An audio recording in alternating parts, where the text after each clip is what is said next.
5th chapter introduction to Euclid geometry. अब Euclid ने कुछ नियम दिए थे, ठीक है, वो हम मैथ में पढ़ रहे हैं। कौन कौन से दिए थे? कुछ एक्सियम दिए थे, कुछ पोस्टुलेट दिए थे। अब जो एक्सियम है वो क्या है? वो तो हर चीज़ पे लागू हो रहे हैं, ठीक है, नंबर हो या कुछ और हो, ठीक है। लेकिन जो पोस्टुलेट है वो सिर्फ और सिर्फ ज्योमेट्री पे होगा, ठीक है। पोस्टुलेट कहाँ पर अप्लाई होंगे? सिर्फ और सिर्फ ज्योमेट्री पे।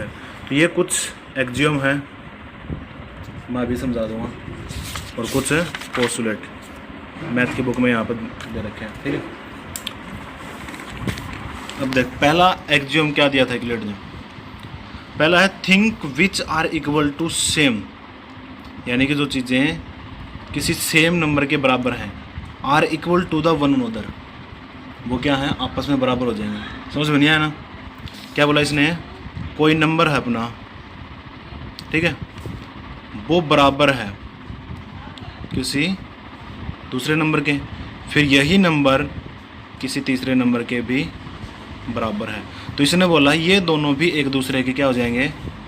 बराबर हो जाएंगे, ठीक है। क्या बोला किसने बात है? अगर कोई नंबर, जैसे ये नंबर है इसके बराबर है, ये नंबर भी इसी के बराबर है, यानी दोनों के दोनों सेम नंबर के बराबर हैं, तो ये दोनों भी क्या हो जाएंगे? बराबर, ठीक है। अगर बोलूँ मैं सी की वैल्यू अगर 2 है, बी की वैल्यू कितनी है? 2 है, तो सी बराबर क्या हो जाएगा? बी, क्योंकि दोनों की वैल्यू का हमारी सेम है। और यही बात इसने इसके अंदर बोल रखी है। आगे पहली बात समझ में क्या है? यदि कोई दो नंबर सेम चीज़ के बराबर है तो दोनों आपस में बराबर हो जाएंगे। उसके बाद अगला देख क्या है?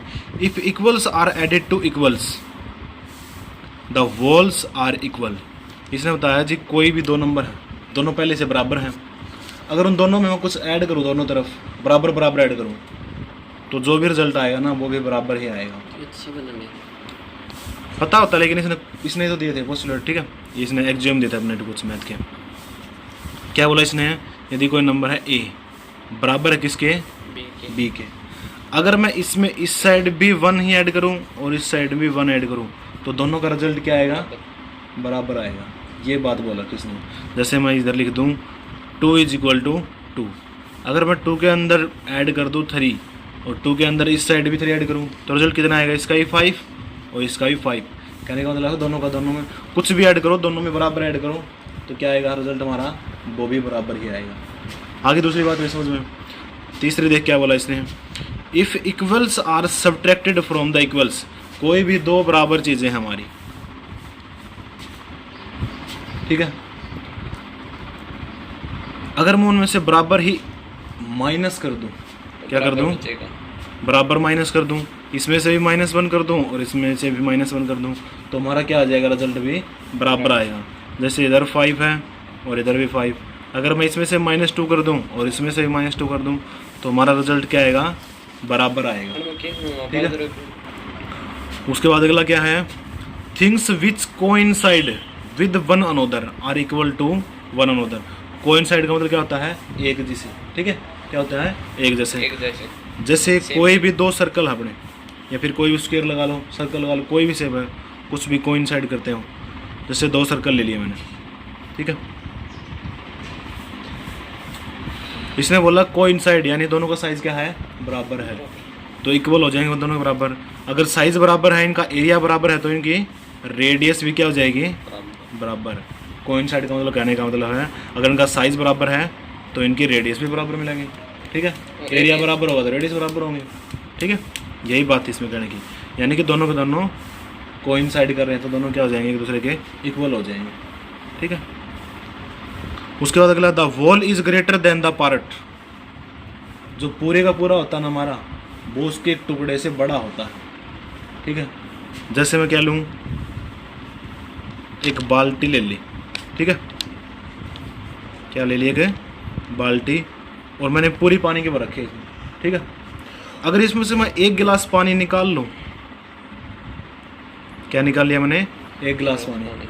तो इसने बोला ये जो 1 गिलास पानी निकाला ना, ये इस बाल्टी वाले पानी से कम है, ठीक है। ये बोल रहा है बात, ठीक है। ये याद रख लियो, एक्सरसाइज के अंदर आएंगे सारी की सारी बातें। क्या क्या बोला किसने? इसने बोला wall part is the greater than, like this, कोई लाइन सेगमेंट खींच लिया मैंने, ठीक है।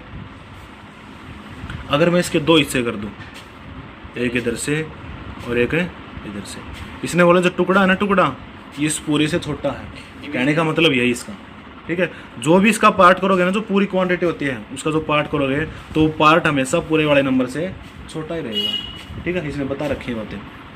उसके बाद अगला देख, things which are of the same things, things which are of the same things are equal to one another.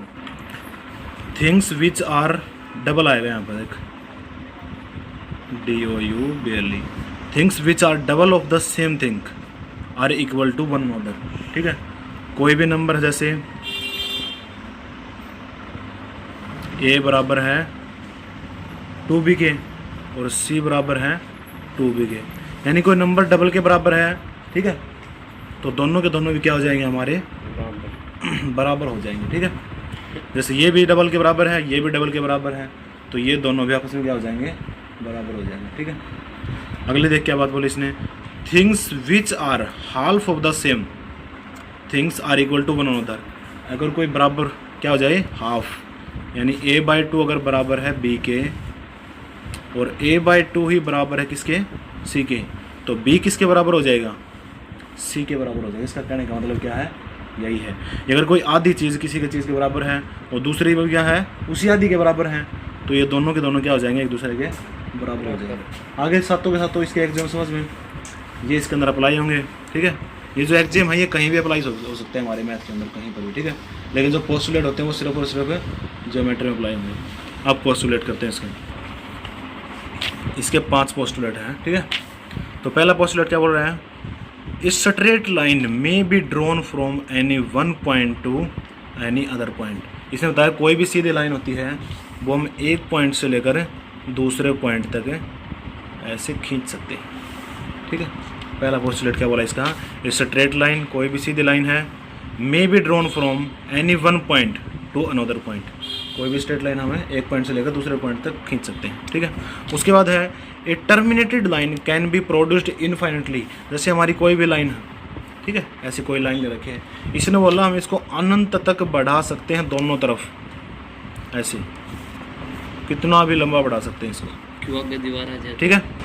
इसने बोला कोई भी अपनी लाइन है उसको अगर हम दोनों तरफ से बढ़ा सकते हैं जितना हम चाहें उसको, ठीक है।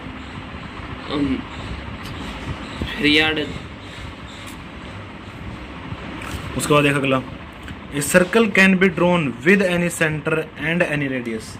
इसने बताया जो सर्कल होता है हमारा वृत्त, उसको हम किसी भी पॉइंट से, ठीक है, जैसे यहाँ पॉइंट रखा और जितना हमारे मर्जी किया रेडियस ली और हमने क्या बना दिया, सर्कल बना दिया, ठीक है। कोई यहाँ पर सेंटर ले लिया, जितनी रेडियस ली उसको क्या बना दिया, सर्कल बना दिया। तो कहने का मतलब है a circle can be drawn with any centre, कोई भी सेंटर हम लेकर और कोई भी रेडियस लेकर हम अपना सेंटर है वो सर्कल है वो बना सकते हैं, ठीक है। कहीं भी कोई भी सेंटर लिया, ये ले लिया भाई सेंटर, ये रेडियस ली और ये बना दिया। जैसे मैंने यहाँ पे सेंटर ले लिया, ये रेडियस ली और ये बना दिया, ठीक है। कहने का मतलब क्या है इसका, कि कोई भी सेंटर और कोई भी रेडियस लेकर आप सर्कल बना सकते हो। उसके बाद अगला देख, all right angles are equal to one another. जो सारे के सारे 90 डिग्री के एंगल होते हैं वो एक दूसरे के बराबर होते हैं। अब इसका कहने का क्या मतलब है, 90 डिग्री को तो एक दूसरे के बराबर ही मिलेंगे। तो इसने क्या है, ज्योमेट्री के बता रखे, मैंने पता था ज्योमेट्री अप्लाई में। तो अगर 90 डिग्री का एंगल इस प्रकार है या फिर एंगल इस प्रकार है, ठीक है, चाहे हमारा एंगल इस प्रकार है, चाहे हमारा एंगल इस प्रकार से है, ठीक है, यानी सारे के सारे 90 डिग्री के, चाहे इस प्रकार से दे रखा हो उसने 90 डिग्री, चाहे इस प्रकार से 90 डिग्री दे रखा हो। इसने बोला कि सारे के जो 90 डिग्री एंगल होते हैं ना वो एक दूसरे के क्या होते हैं, बराबर होते हैं। पता चल गया कहने का मतलब, ये किसी भी शेप में दे रखे हो 90 डिग्री का है ना, तो सब एक दूसरे के हमेशा बराबर मिलेंगे। शेप यहाँ पर मैटर नहीं करती, उसके ऊपर शेप है, नीचे है, लेफ्ट है, राइट है, ठीक है। उसके बाद लास्ट देख, ये इंपॉर्टेंट है थोड़ा, देख लिए। If a straight line falling on two straight lines, the interior angle on the same side of it taken together less than 2 right angles, then the 2 straight lines if produced indefinitely meet on the that side on which the sum of the angle is less than two right angle. समझ में आया नहीं आया? इसने क्या बोला है, कोई भी दो अपनी लाइन है, स्ट्रेट लाइन, ठीक है, ऐसे इनके ऊपर कोई तीसरी लाइन आ रही है, ठीक है, क्या आ रही है, कोई तीसरी लाइन आ रही है। ऐसी कोई भी हमारी दो स्ट्रेट लाइन है, उनके ऊपर कोई तीसरी स्ट्रेट लाइन आ रही है, तो इसने बोला इनके जो इंटीरियर एंगल होते हैं ना, इंटीरियर एंगल दोनों साइड बनेंगे, इस साइड भी इस साइड भी, इन दोनों इंटीरियर एंगल का सम, इन दोनों इंटीरियर एंगल का सम, यानी मान लिया मैंने एंगल ए, ये बी, ये सी, डी, अगर एंगल ए प्लस बी या फिर एंगल सी प्लस डी किसी का भी सम अगर 180 से कम आ गया, यानी सम ऑफ स्ट्रेट एंगल, ठीक है, दो स्ट्रेट एंगल का सम कितना होता है हमारा 180, 90 प्लस 90, अगर 180 डिग्री से जिस साइड भी कम आ गया ना, तो उन लाइनों को अगर ऐसे बढ़ा देंगे ना हम इंडेफिनेटली, तो वो कहीं ना कहीं क्या कर जाएंगे, हमारी मीट कर जाएंगे, ठीक है, क्या कर जाएंगे, मीट कर जाएंगे। यही बात इसके अंदर ये बोल रहा है, ठीक है, क्या बोला है, चाहे वो इस साइड से कम हो या फिर इस साइड से कम हो, चाहे लेफ्ट साइड से हो या राइट साइड से, जिस साइड भी 180 डिग्री से दोनों का सम कम मिल गया, उस साइड से अगर इन लाइनों को हम बढ़ाएंगे ना, तो ये किसी पॉइंट पे जाके मिल जाएंगे। ये इसका कह रहा है पोस्टुलेट, ठीक है, आगे बात समझ में। अब एक्सरसाइज करेंगे, ये था इसका इंट्रोडक्शन, ये बात समझ में आ गई।